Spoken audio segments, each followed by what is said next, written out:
حبیب کبریا کے نام سے، مجھ کو پہچانو غلام مصطفیٰ کے نام سے، مجھ کو پہچانو غلام مصطفیٰ کے نام سے۔ حضرت صدیق کی عظمت کو وہ سمجھیں گے کیا؟ حضرت صدیق کی عظمت کو وہ سمجھیں گے کیا؟ کچھ تعلق ہی نہیں جن کو وفا کے نام سے، کچھ تعلق ہی نہیں جن کو وفا کے نام سے۔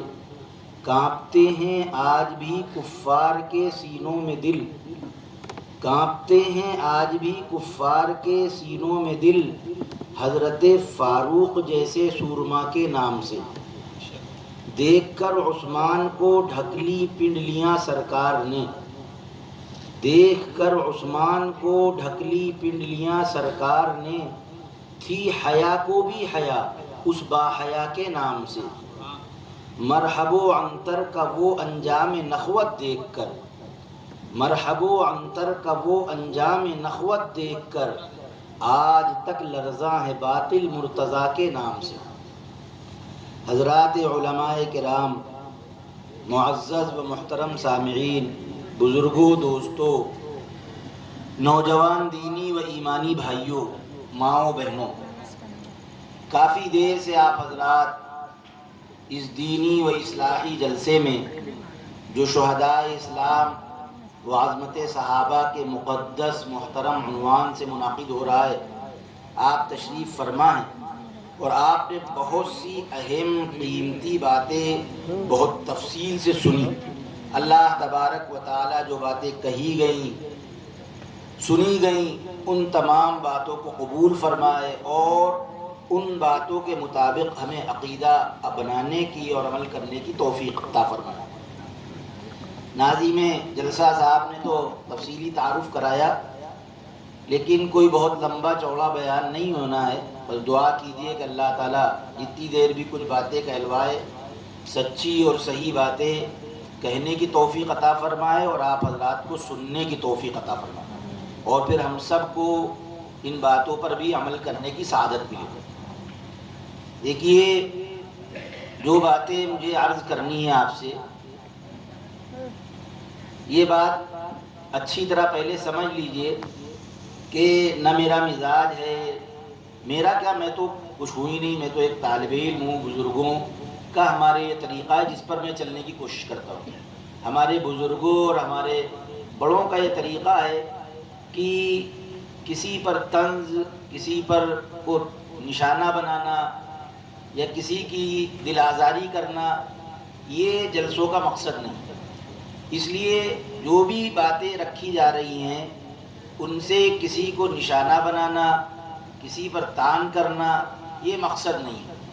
مقصد کیا ہے؟ مقصد جو جلسے کا ہے کہ نبی پاک صلی اللہ تعالی علیہ وسلم کے صحابہ کی عظمتوں کا تذکرہ ہو، شہداء اسلام کا کچھ مقام بیان ہو، تاکہ ہمارے دل ان کی محبتوں سے منور ہوں۔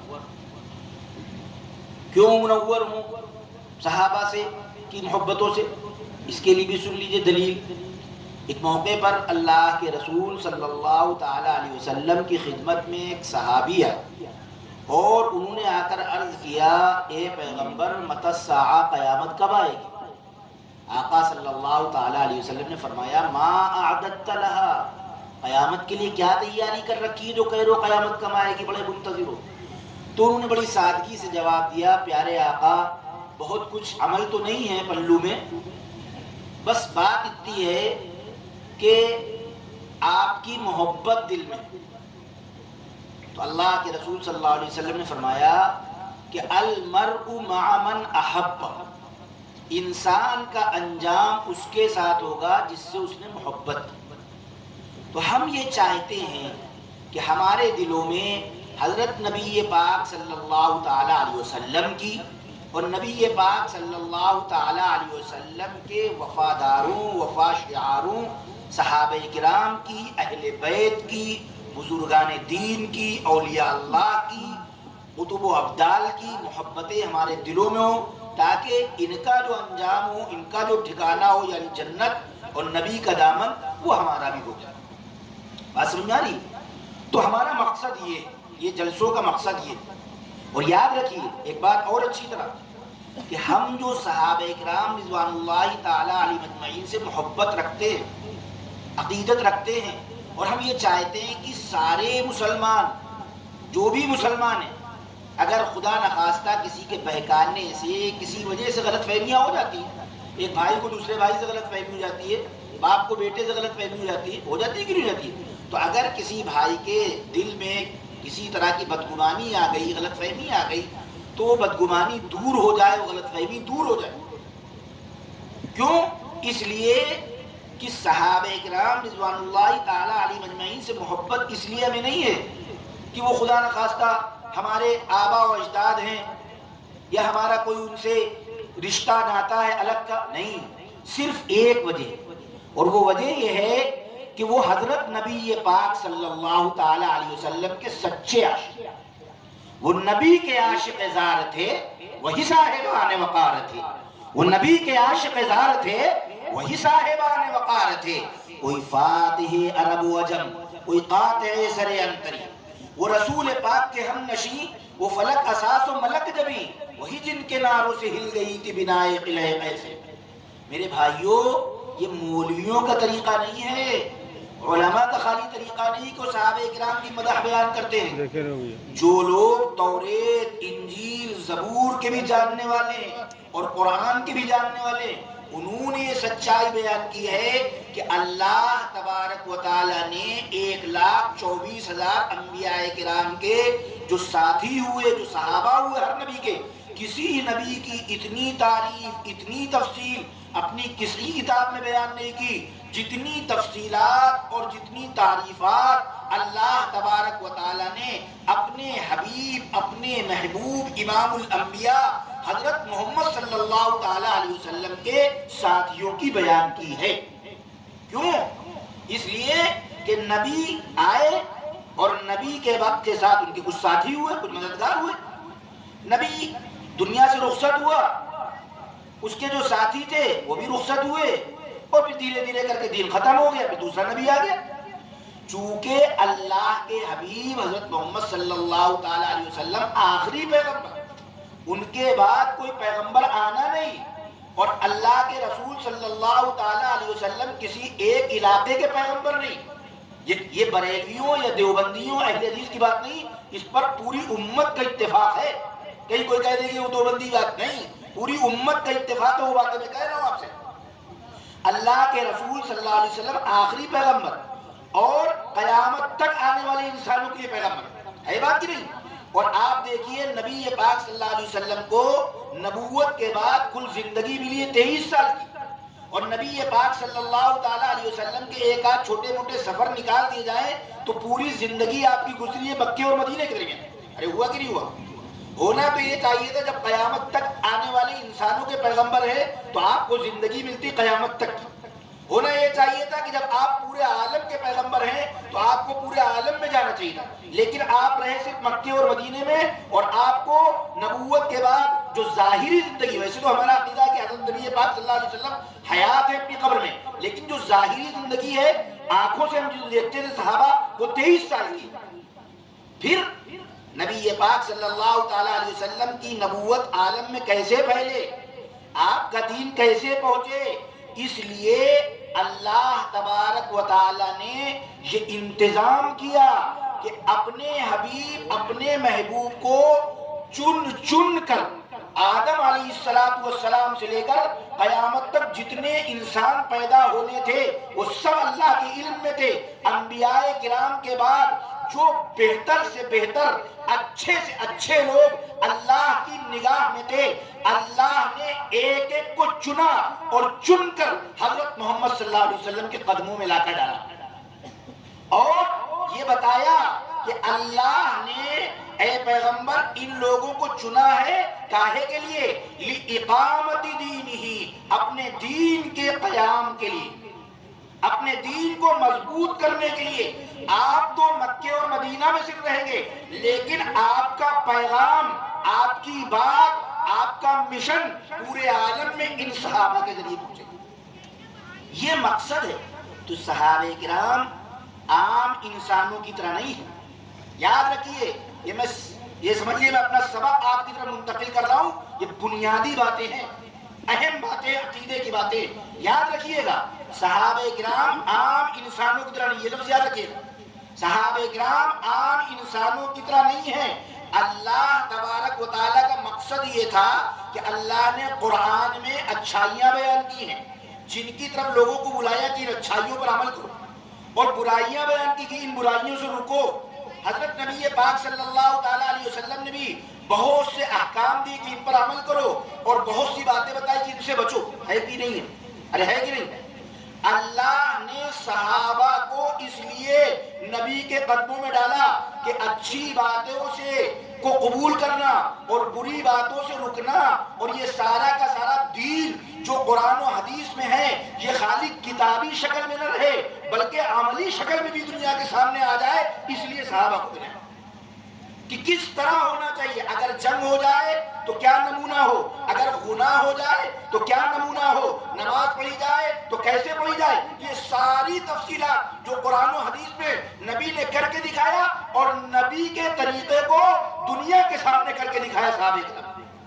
ارے بات سمجھ میں آ رہی کہ نہیں آ رہی؟ یہ محرم کا مہینہ آتا ہے تو نہ جانے کون لوگوں نے یہ طریقہ ایجاد کر دیا کہ حضرت نبی پاک صلی اللہ تعالیٰ علیہ وسلم کے گھر والوں کا وسیلہ اور بہانہ بنا کر نبی کے گھر والوں کا بھی مذاق اڑاتے ہیں، اور نبی کے صحابہ پہ بغض و عداوت کے ٹونگرے اڑاتے.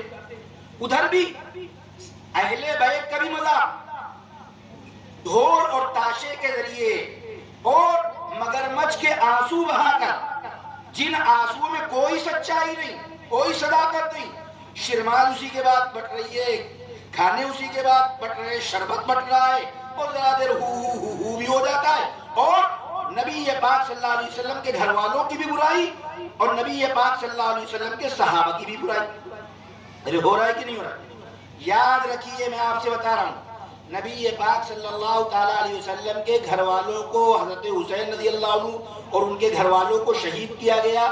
جس نے بھی شہید کیا ہم ان سے راضی نہیں، افسوس ہمیں بھی. لیکن رونا الگ چیز ہے اور رونے کی ایکٹنگ کرنا الگ چیز ہے. غم ہو جانا الگ چیز ہے اور غم منانا الگ چیز ہے.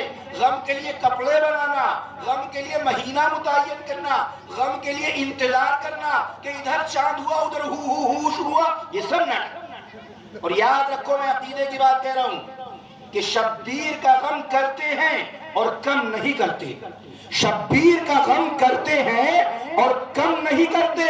جو بناوٹ ہو وہ غم ہم نہیں کرتے، جو بناوٹ ہو وہ غم ہم نہیں کرتے. واللہ یہ فرمان رسالت پہ عمل ہے، واللہ یہ فرمان رسالت پہ عمل ہے. ہم پیٹ کے سینہ کبھی ماتم نہیں کرتے، ہم پیٹ کے سینہ کبھی ماتم نہیں کرتے. یہ نبی اور اصحاب نبی کا طریقہ نہیں. نبی پاک صلی اللہ تعالیٰ علیہ وسلم کے بیٹے حضرت ابراہیم اس دنیا سے رخصت ہوئے. نبی کو غم ہے لیکن نبی کیا کہہ رہے؟ ان العین تدمع وان القلب يحزن وانا بفراقك لمحزونون یا ابراہیم. آنکھ سے آنسو ہے، آنکھ میں آنسو ہے، دل میں رنج ہے، لیکن اے ابراہیم ہم اس کو بند کیوں ہٹا دو، ادھر کرو، یہ تکراری آواز. اے ابراہیم ہم آپ کے فراق اور آپ کی جدائی پر کوئی ایسی بات نہیں کہیں گے جو اللہ کو ناگوار ہو. جو نبی پاک صلی اللہ علیہ وسلم خود کہہ رہے کہ آنکھ میں آنسو ہے، دل میں رنج ہے، افسوس ہے، لیکن کوئی ایسی بات نہیں ہوگی جو اللہ کی رضا کے خلاف ہو. اللہ کے نبی صلی اللہ تعالیٰ علیہ وسلم نے منع فرمایا کہ دیکھو غم اس طرح نہیں منایا جائے گا کہ سینہ پیٹا جائے، گریبان چاک کیا جائے. غم ہو جانا الگ بات ہے، غم منانا الگ بات. ارے بات سمجھ آ رہی؟ یہ باتیں نوٹ کرتے چلو. پھر نبی پاک صلی اللہ تعالیٰ علیہ وسلم کے صحابہ میں یاد رکھیے گا یہ بات بھی، نبی پاک صلی اللہ علیہ وسلم کے سارے صحابہ آپ کو بتایا گیا جیسا کہ مفتی محسوس صاحب نے بتایا کہ سب کے سب جنتی. لیکن نبی پاک صلی اللہ تعالیٰ علیہ وسلم کے صحابہ میں بھی مراتب ہے، فرق مراتب ہے. قرآن میں اللہ نے فرمایا محمد رسول اللہ، محمد صلی اللہ علیہ وسلم اللہ کے رسول ہے. ارے فرمایا کہ نہیں فرمایا؟ محمد صلی اللہ علیہ وسلم اللہ کے رسول ہے. والذین معه اشداء الکفار، اور وہ لوگ جو ان کے ساتھی ہیں کفار پر انتہائی سخت ہیں، رحماء بینہم، آپس میں رحم کرنے والے، تراہم رکعا سجدا، تم انہیں دیکھو گے کہ وہ رکوع کرتے ہیں، سجدہ کرتے ہیں، اور رکوع اور سجدے میں کیا ہے؟ یبتغون فضلا من اللہ ورضوانا، وہ اللہ کا فضل اور اس کی رضا تلاش کرتے ہیں۔ ذالک مثلہم فی التوراۃ ومثلہم فی الانجیل، یہ وہ لوگ ہیں جن کی مثال توریت میں بھی ہے اور انجیل میں بھی ہے۔ یہ کون بیان کر رہا؟ اللہ۔ دیکھو اللہ نے قرآن میں کیا فرمایا؟ محمد صلی اللہ علیہ وسلم اللہ کے رسول، فرمایا محمد صلی اللہ علیہ وسلم اللہ کے رسول۔ اللہ تبارک، علماء بیٹھے، اللہ نے دعویٰ کیا کہ محمد صلی اللہ علیہ وسلم اللہ کے رسول ہیں، لیکن پھر دعوے میں دلیل کے طور پر یہ نہیں فرمایا کہ محمد صلی اللہ علیہ وسلم اللہ کے رسول ہیں اس لیے کہ انہوں نے آج سے اشارہ کیا چاند کے 2 ٹکڑے ہو گئے، یہ نہیں کہا۔ محمد صلی اللہ علیہ وسلم اللہ کے رسول ہیں اس لیے کہ انہوں نے بکری کے تھن پر ہاتھ پھیر دیا اور بکری کے دودھ آ گیا۔ نبی کے معجزات کا ذکر نہیں، نبی کے دلائل نبوت کا ذکر نہیں، نبی کی عبادتوں کا ذکر نہیں، نبی کے سجدوں کا ذکر نہیں، نبی کے اوصاف کا ذکر نہیں، نبی کی عبادتوں کا ذکر نہیں، نبی کی سیرت کا ذکر نہیں۔ دلیل میں کس کو پیش کیا؟ محمد اللہ کے رسول ہے۔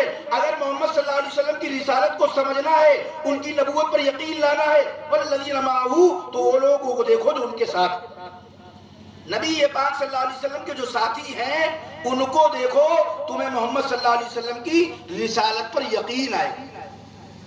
اور کیا فرمایا ساتھیوں کے بارے میں؟ ایک صفت یہ بیان کی کہ والذین معہ، یہ جو نبی کے ساتھی ہیں وہ نبی کے ساتھ رہنے والے، نبی کے صحابہ نبی کے ساتھ رہنے والے، والذین معہ۔ اور دوسری بات کیا فرمائی؟